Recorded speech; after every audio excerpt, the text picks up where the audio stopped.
Well, there it is.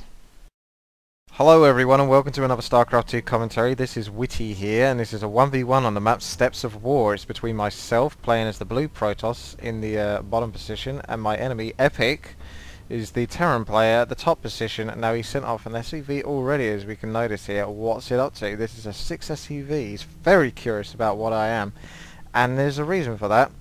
I play random. So he doesn't know what race I am, but is he going to check out where I am and what race I am? No.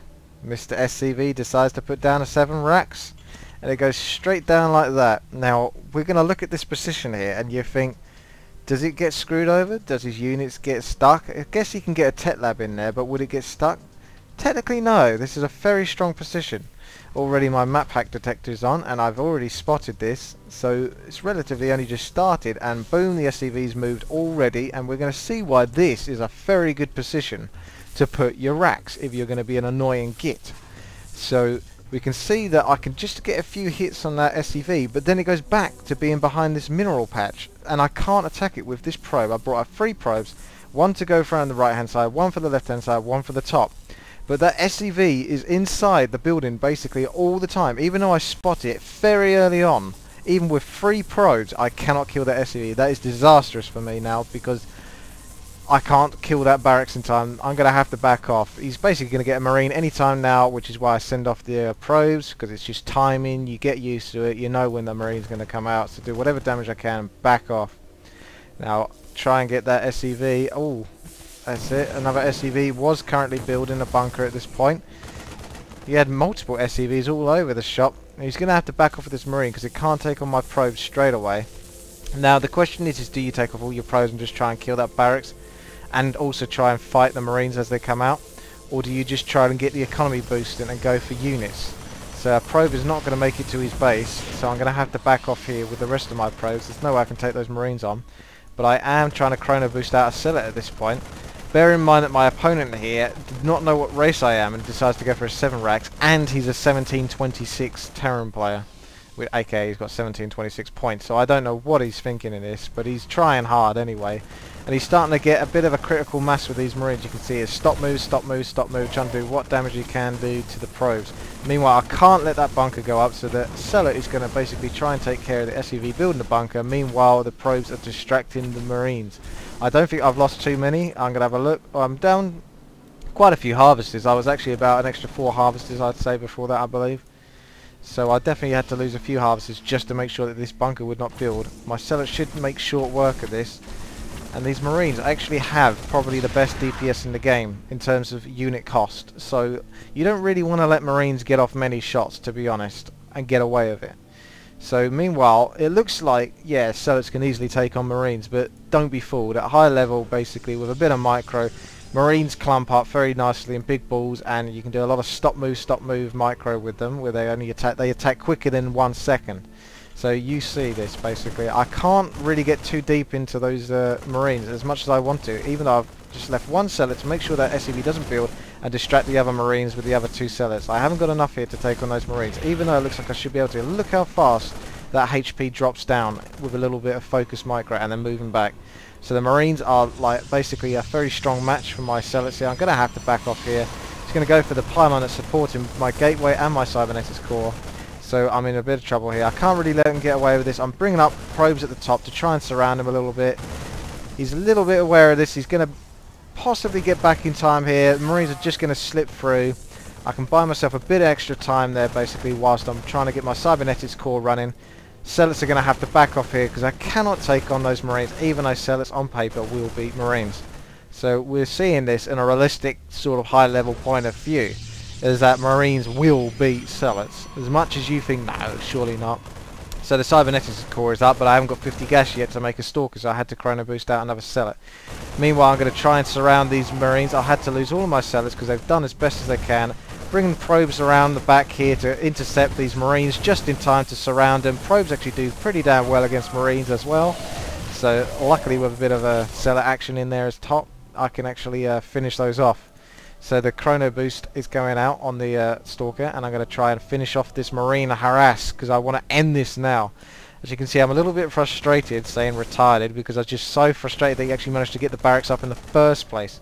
Because it's really annoying that SCVs, when they're building barracks, will stay half the time inside of the barracks, and they're literally untargetable, even when you have to use insert and delete basically to try and even get a chance of right clicking on them, and even then it's difficult. But if they're inside the building, you can't hit them with a melee unit, and it's really bad.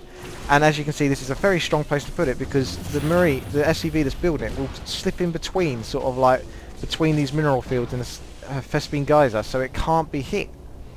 So meanwhile, he's giving up on this barracks. I've got my I'm trying to get my economy going again because I want to stay ahead of my opponent. I'm only 4 probes ahead of him, and he's building up a bunker already, getting his barracks going, and he's getting the gas, so he's going to basically try and go for a longer game here, since he's not going to give up straight away. Meanwhile, I don't want to go too heavy on the stalkers right away. I want to get as much or as many probes as I can do, get that economy going, get it boosting, because I don't think I'm in any immediate threat. Although I was somewhat paranoid about this, thinking, oh great, you know, I've just beaten this off and he's going to have banshees and all that bloody crap. Well, not quite, as we can see, so have no fear. Meanwhile, actually, what we did dismiss here is, whilst there was a bit of harass going on there, I did decide to send 1 zealot. Meanwhile, while the stalker is taking care of this, I'm just going to cover that again in case you're wondering what's happened. Zealot is coming in, just to have a look around, just to see what the situation is. Only 1 marine being built so far, it's just going to come out in time. Zealot's going to see if he can pick off the SCV. I'm going to get a bit luckier this time and actually get the SCV, and then back off without losing too much health from the Zealot. That's going to slow down my opponent just a little bit, just be a bit of a hassle. It's about time I got to be a hassle to Epic rather than the other way around. So it's going to continue to make SCVs and, you know, Marines for the time being. There's nothing too unusual about that. He wants to get his economy going as well as I do. So meanwhile, I'm going to be getting myself another assimilator. I want to be getting more probes out, and then eventually heading towards 4 gates and a robo. So I've got my stalkers out. The 3 stalkers is a good number to go and push with. The Zealot should have regenerated all of his health and, well, shields at least. So that should help a bit with a little bit of an extra poke here. I don't think I'm going to win the game at this point, although I'd love to just finish it off right now and punish him entirely. Bunkers will not allow that to happen. I have 3 Marines in there. Like I say, Marines have got like the best DPS in the game in terms of unit cost ratio. So you don't really want to mess with Marines that you can't even hit. So 3 Marines in there, you think, yeah, 3 Stalkers and a setup. But if he brings off SCVs in time to repair it, I could end up losing my entire army and any advantage I have at this point. So I'm going to play it cool, even though I'm very wound up at this point in this game. I'm pretty sure I am. So yeah, we're looking at pretty insane. Yeah, resource wise, I'm pretty ahead of my opponent. I'd say I've got slightly more income, an extra 5 probes, although there should be a mule on the field here, so that basically makes the income very similar.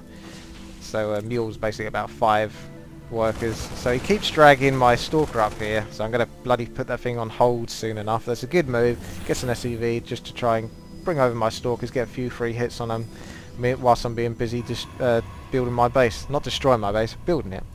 So we've got a robotics facility coming up here, because I'm getting a bit of extra gas at this point, so I'm going to have to spend it at some point. And got a lot of chrono boost, but the problem with chrono boost is against Terran with the mules is mules are always going to be helpful. Chrono boost at this point, I can only really use it on building probes. But oh, I'm going for a bit of a push here. Let's cut that for a moment. Just go straight for the bunker. There's no SCVs to repair it. Try and take care of these units. I can take those on, but another bunker's just recently been finished. Kill off the SCV that's about to repair it, and I should be able to take out this bunker because no SCVs are on their way to repair it. And more units are on their way from me, so I'm going to be able to do quite a nice bit of damage here. Take out any extra marauders, so this is going to basically reduce his critical mass amount of marauders, which would otherwise be able to do quite a lot of damage to my stalkers. Going to take care of this supply depot. I'm in a good position here. SCVs are coming off the line now. With a bit of retarded pathing, my stalker is not able to get back, even though I want to move it back. Look at it go! No! The SCVs managed to get that stalker. Oh my goodness, that is so frustrating. If you thought I was wound up before, you better believe I'm wound up now. So he's got a factory, looking around, scatting around. Obviously he wants to see a pylon there. He knows what's going on. He's going to lose that factory. So I'm going to have to warp in Cetus here because I actually haven't got much gas left due to the fact that I've actually been building observers with my robotics facility. Now, what I was saying before is I've basically got a full lot of chrono boost, but what can I spend it on? I could chrono boost warp gates, and I could chrono boost the robotics facility. but it's not going to be too much avail because I can't build anything after it's been chrono boosted, so there's no real point in reducing the cooldown. Only other thing I could have pointed out there was just to basically make sure that observer came out that little bit faster, but it's not a big deal. I've actually left my first observer here, so I've made 2 deliberately, and instead of sending 1 straight to here, I'm just going to pause it just for a second before any more action goes down. Just send it here because I haven't been able to have a proper look around his base if you look at my vision, because this is about as far as I've seen. I don't know what it is he's exactly got. Now, I was tempted to go and send some units in, push a bit, but with concussive shells and marauders, I don't want to throw away any advantage I have here. Now, probes aren't strong enough to make it probably to the other end of this base and see what's going on without being killed by marauders and marines. And if I send in army units, they're going to be free kills for the enemy, and that's something I don't want to give Epic. I don't want to give him any opportunity here to come back into the game. So what I'm really concerned about is Banshees, for example. That's why I've left my first observer here, so I can warp in Stalkers if a Banshee comes in, because if it's cloaked and it's in my base, I'm screwed. If I sent my observer, say for example this observer is already over here, and he's like, oh, let's go and see what's in the Terran base now. Oh wait, there's a Banshee in my base. I'm quite a paranoid player, I certainly don't want to throw away anything, so that's why I've got this observer here. So it can see any annoying, pesky Banshees that might want to cloak, and I can warp in and deal with them no problem whatsoever whilst keeping the pressure on at the front. So let's continue with the game for the moment. So we can see that we got a bit of more damage going down. I don't want to risk anything really here. He hasn't really got much of a large army. I can probably take that on, but I'm playing very safe at this point. I want to try and warp in even more units, get my minerals and my gas down as low as it possibly can be. Look at that. That's what you want to do when you're basically 4-gating, if you didn't know that already. Is you want to make sure you got your minerals and your gas as low as possible. It's the whole advantage of 4-gating, is that you can constantly warp in units until you run out of minerals and gas, because all of the warp gate units have useful functions. So here we can see he's got his bunker up, he's putting units in there, he's got 2 medefacts. As soon as I get that bunker down, which is the main threat, I'm going to go straight for the medefacts. As we can see, I don't know why it's riding spinners right there, and the force fields go down behind the Terran army. Not that he really even could be arsed at this point to micro them back, just to keep them conclaved as such. So thank you very much for watching. This has been WTii. Please subscribe, rate and comment.